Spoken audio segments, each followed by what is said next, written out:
3 ciri mutlak teman kalian pasti akan tambah sukses. So kalau kalian lihat ciri-ciri ini teman kalian atau di diri kalian sendiri, tinggal tunggu waktu, ini pasti sukses. Realistis aja yuk.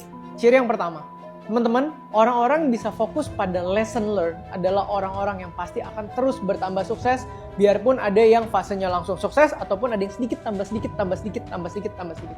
Tapi orang-orang yang fokus pada lesson learn, yang nggak gengsian, yang admit dia punya kesalahan, yang nggak paling so tahu, dan bisa menurunkan ego untuk absorb semua hal dan belajar dari semua hal yang dilewatin, adalah orang yang pasti akan tambah sukses. Kenapa? Secara logika aja, dia akan terus berkembang.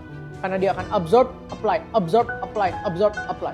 Yang kedua, orang-orang yang ketika ambil keputusan bisa berpikir panjang.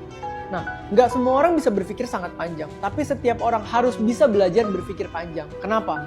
Karena semua decision yang kita ambil hari ini, kalau kita bisa mikir jangka panjang ya, kita akan bisa ambil decision yang lebih wise. Itu pun akan berpengaruh kemana? Sampai ke keuangan. Kita bisa mikir, oke 5 tahun lagi saya pengen punya kondisi keuangan yang seperti ini. Maka dalam 5 tahun ini, beberapa hal saya harus berani say no. Kenapa? Karena saya mikir panjang.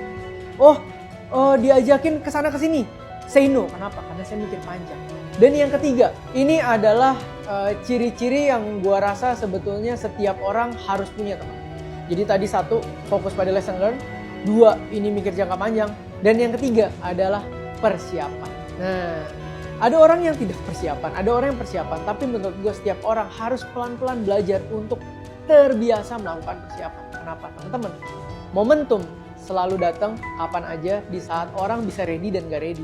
Tapi di saat setiap orang terbiasa melakukan persiapan, entah dalam finance, entah dalam keluarga, entah dalam pekerjaan, entah dalam masa depan, apapun dia persiapkan dengan baik-baik, ketika momentumnya datang, dia akan jadi orang yang bisa lari paling kencang dan maju paling tinggi.